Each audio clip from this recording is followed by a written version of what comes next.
படம் மொக்கையாக இருந்துச்சு. உள்ளே போய் படத்தை பார்க்கல. பாதி மேலே உட்காந்து கேம் தான் ஆடிட்டு இருந்தோம் நாங்கள். அதெல்லாம் இல்லை, ஜஸ்ட்டு ஒரு படம் இருந்துச்சு, டிக்கெட் போட்டு வந்தது தான். படம் அவ்வளோலாம் கிடையாது. தயவு செஞ்சு ரெக்கமெண்ட்லாம் பண்ணல யாருக்கும். காமெடி இல்லை, காமெடி இல்லை, ஒரு கிளைமேக்ஸில் ஒரு த்ரில் இல்லை, ஃபினிஷிங் இல்லை. ஆமாம், ஃபெமினிசம், விமன் எம்பவர்மெண்ட்ஸ் அவங்க சொன்ன கருத்து ஓகே, அதில் தப்பு சொல்ல முடியாது.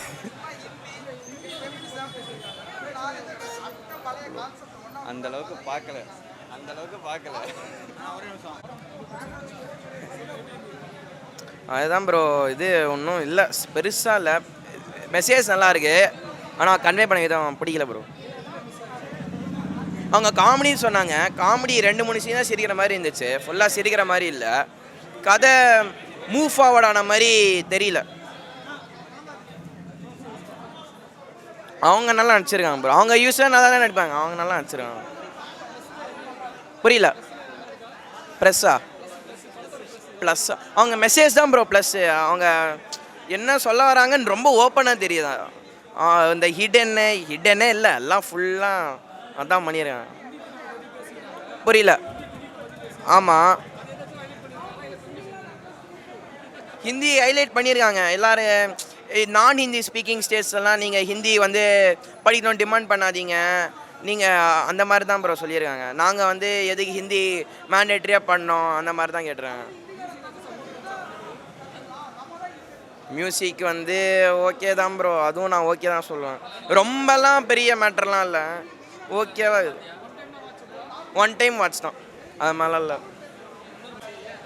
படம் ரொம்ப போராக இருந்துச்சு.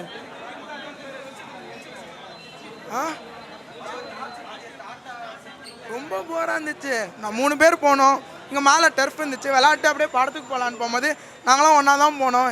கேம் விளாட்டு இருந்தோம், கால் ஆஃப் டியூட்டி. அங்கே உட்காந்து இவங்க 2 பேர் என்ன பண்ண கதையே இல்லை. சும்மா இந்திக்கும் பெண் சுதந்திரத்துக்கும் ஒரு காம்பினேஷனில் கதையை வச்சு ஓட்டியிருக்காங்க.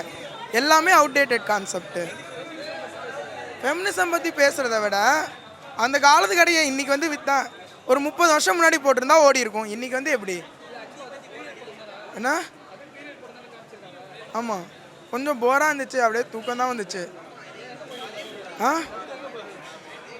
மற்ற படத்துலேருந்து அங்கங்கே ஒரு சீன் பார்த்துட்டு வந்தேன். ஆமாம், போர் அடிக்கும் போது தான் வெளியே போய் சாப்பிட்டுட்டு வர்றது. ஆவரேஜாக இருக்குது. ஆமாம், ஒன் டைம், அதுக்கு மேலே கிடையாது. ஏன் ஒன் டைமே கஷ்டம்னு சொல்கிறேன். வந்துடாதீங்க, 200 கொடுத்தெல்லாம் வந்துடாதீங்க. இல்லை வேணாம், நான் பயமாக இருக்கு நான் பேசுறதுக்கு. நல்லா இருந்தது. கீர்த்தி சுரேஷ் அப்பம் போல் சூப்பராக நடிச்சிருந்தாங்க. சத்தியமாக பார்க்கல நான் கதையை ஒழுங்கா. ஃபுல்லாகவே காமெடியாக தான் இருந்தது.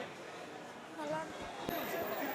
ஐயோ தலை, எப்படி சொல்லுது, நான் இப்போ அதானே சொன்னேன், ஒன்றுமே ஆகலை, நல்லா தான் இருந்துச்சு. போய் பாருங்கள், பிடிச்சா பாருங்கள், பிடிக்கலன்னா திரும்பி வந்துடுங்க. 10ல் என்ன சொல்லிக்கிறாங்கன்னா, எப்படி ஏதாவது கேர்ள்ஸுக்கு சப்போர்ட் பண்ணோம், ஹிந்தி வந்து முக்கியமாக எடுத்துக்கூடாது, அதை தான் சொல்லிக்கிறாங்க. கீர்த்தி சுரேஷ் ஆமாம் அவங்க நடிச்சுக்கிறாங்க. படமே மைனஸ் தான், கீர்த்தி சுரேஷ் மட்டும் தான் ப்ளஸ்ஸு. ப்ரோ அது கதையே புரியல ப்ரோ எனக்கு. ஏன்னா ஒன்றுமே தெரில எனக்கு. ஓகேங்களா? இல்லை டேரெக்டாக படத்துக்கு வந்துட்டேன், ஃப்ரெண்டு கூப்பிட்டான்னு வந்துட்டேன். ஓகே ப்ரோ, படம் ஓகே, பார்க்கலாம், அவ்வளோதான். ஒன் டைம் தான், இதுக்கப்புறம் 2வது வரது கிடையாது.